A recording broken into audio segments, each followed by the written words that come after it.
don't expand our imagination. Justification for being what you are.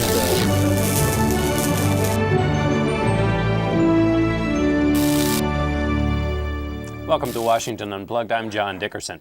We want to give you the latest on breaking news of a small plane that crashed into a building in downtown Austin this morning. While the details are still emerging, please check with cbsnews.com for the latest. Now we will switch to the Conservative Political Action Committee convention that kicks off in Washington today. Senator Jim DeMint of South Carolina joins me by phone from the Washington Hotel, which is currently hosting the largest CPAC conference in its history. Thank you for joining us, Senator. I want to start with some remarks you made this morning. We'll listen to them and then I'll get your thoughts.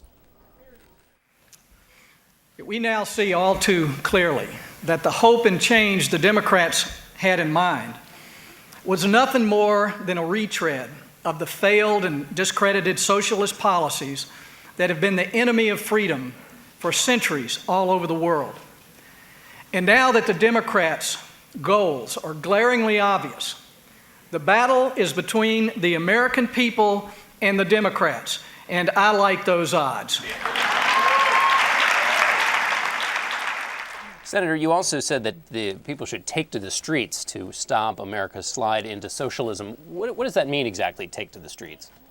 Well, that's not something I said today, but I have said on occasion, and it's really what's happened with the town halls and the tea parties, is people to come out in a nonviolent way to express their concern about the direction of our country, to say enough's enough as far as spending and borrowing and debt, government takeovers. And we see that energy here at this CPAC convention of over 10,000 people from all over the country who want to take back their country, and they're concerned at the direction of the Obama administration and the Democrat majority. You also this week signed on to the Mount Vernon statement and talked about the threat that the Constitution is under, or going back to our constitutional principles. So I should ask you, do you think the Constitution itself is under threat by this administration?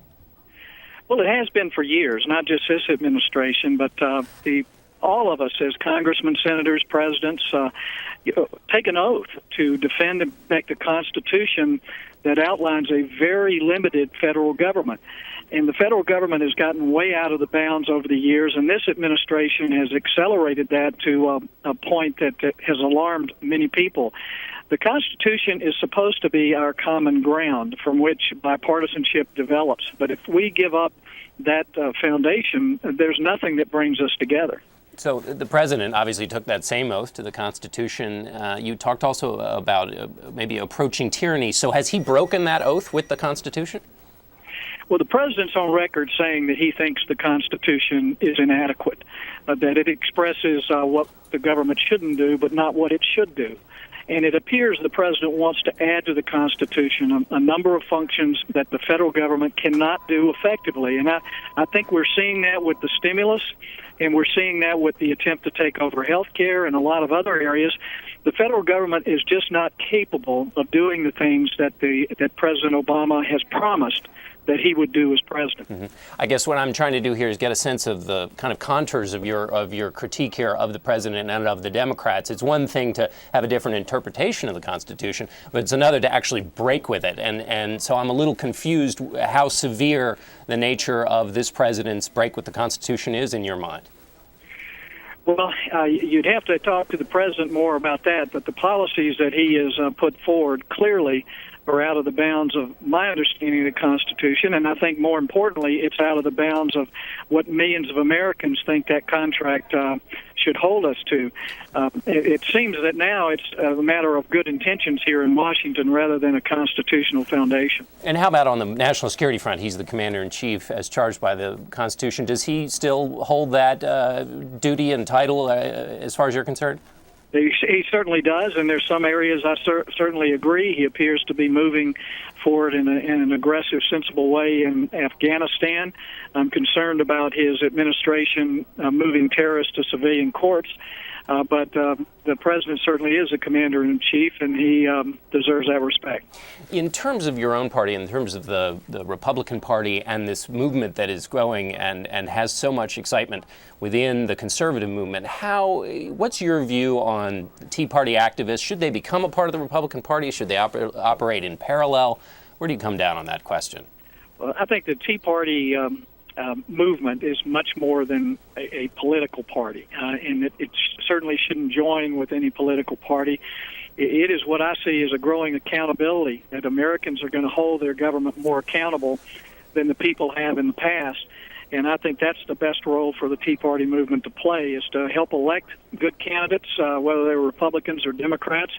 Obviously, I hope that the Republican Party embraces those ideas and energy.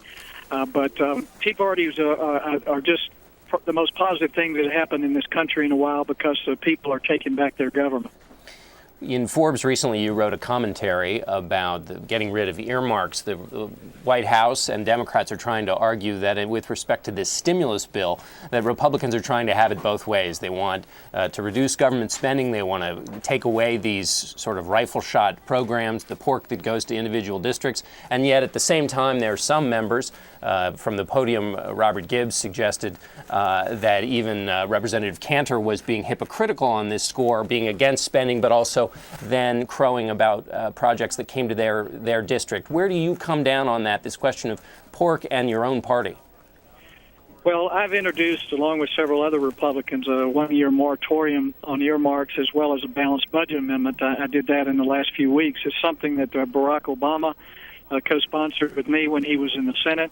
We need to cut the pork. It leads us to vote for a lot of bills that shouldn't be voted for, such as the whole health care and Nebraska kickback. I mean, that was just one big earmark. So that this pork is really, I think, destroying the national focus of our Congress. But I've got to run. They're dragging me out of here, so hopefully you've got enough. Okay, one just quick question, Senator. Is that message at all for your own party to walk the walk on pork, or is that just for Democrats? Oh, that's for both parties. I think a lot of the big spenders are ruining both parties, and I don't think the Republican Party can operate with this pork philosophy, and I think we're going to change that this year. Senator DeMint, thank you so much. Okay. And now for a book review. Some of the remarks at the CPAC convention today are pretty severe. It's part of a daily diet of politics in which people from the far left and the far right say pretty much anything.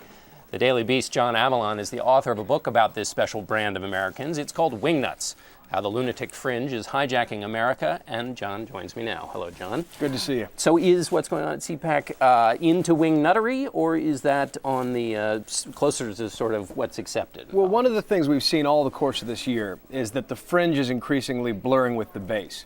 CPAC is the classic conservative base rallying point. But we have seen, in addition to all the fiscal conservative protests against President Obama, which I think the Tea Party movement began as, we've seen a serious dose of Obama derangement syndrome getting baked into that cake. People who go way too far. And someone like Senator DeMint, who posits himself as a defender of fiscal conservatism and the Constitution, you know, those constitutional debates have long, complicated histories. And when one of the seminars we see today talks about nullification and standing up to the states, standing up to the federal government's tyranny, well, I'm sure a senator from South Carolina can appreciate the lineage of those kind of arguments. And the reality is there is an ugliness beneath a lot of the politics we see today. There is a sense that extremism is acceptable. Just at this CPAC, John Birch Society, the John Birch Society, which had been basically kicked out of the conservative movement 50 years ago, is co-sponsoring CPAC.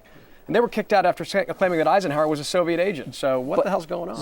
But the question is, that the John Birch Society, it's sort of been with us again. It's coming back now. Isn't this just cyclical? Isn't this just something that's always with us? There's always a kind of a hard fringe that's always there, or has it gotten specifically worse? It's gotten worse. We're never going to change human nature. There are always going to be cranks and conspiracy theorists. But a couple of things have happened to make this more dangerous now than it's been in the recent past. One, the parties are more polarized than ever before. That has shifted power from the center to the extremes. Two, you've got the rise of partisan media, opinion anchors who are drumming the drumbeat every night, angering and agitating their listeners, and then that compounded by the internet, the echo chamber of the internet, which ends up being an incubator for extremism, where people who hold the same beliefs incite each other all day long, and anybody who disagrees with them is immediately dismissed as a dissident or a heretic. That's a very disturbing phenomenon we're seeing. What I wonder, though, sometimes is, being a writer on the internet, is that whether we're all just talking to ourselves. Again, this notion that we're all Twittering and Facebooking to each other, and that's still a pretty narrow group. And when you go out into the real country, people have no idea what you're talking about when you're talking about these narrow things. Well, I think one of the things the Tea Party movement should make people aware is that even if you are talking about 1% or 0.1% of the American people, that it is an expression of a real anger that's out there. And this is definitely not just happening in the elites. Sometimes I think Washington and D.C. tend to discount what happens in the fringes of our politics more than ever before, because there is kind of a collusion with the Twittering and the Facebook and all that stuff. But this is really happening out there. If you go on the ground, if you go to these conferences, if you attend these protests, you see things that really are a wake-up call. I mean, one of the sections in my book is called How Obama Became Hitler, a Communist, and the Antichrist. Right? It's funny, but it's absurd and it's troubling, because these ideas have been quasi-mainstreamed among the fringe via these alternative methods of communication. They are real, they're happening, and it's part of the discourse, and you got to call those extremes out, otherwise they proliferate.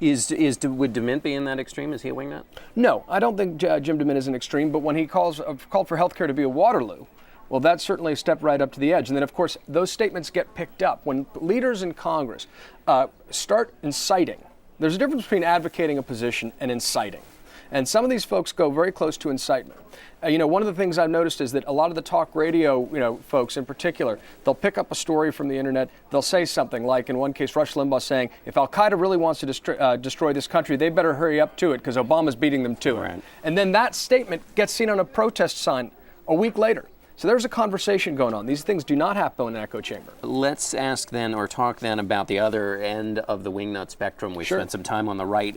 Give me the topography of the left wingnut.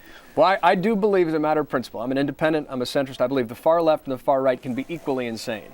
And one of the things that happens, though, is the party out of power ends up having the extremes be more influential. We saw this with Bush. I mean, the left's embrace of what Bush derangement syndrome was in many cases very similar to what's happening in the right's Obama derangement syndrome. Comparisons of the president to Hitler, calling him a tyrant, basically saying he's fundamentally illegitimate. And there wasn't criticism among the Democratic Party, among many of the folks who are advocating that, because there's sort of an idea that the parties believe that this is useful. They're okay with people pumping up hate as long as it serves their own hyper-partisan cause. What we've lost sight of is the fact that it's bad for the country. And what wingnuts do all the time is they confuse partisanship with patriotism. That is dangerous, and it's happening more and more every day. Okay, John, that's great. Thanks very much. Thank you. And thank you all for watching Washington Unplugged. I'm John Dickerson. Have a great day. If we don't expand our imagination, justification for being what you are.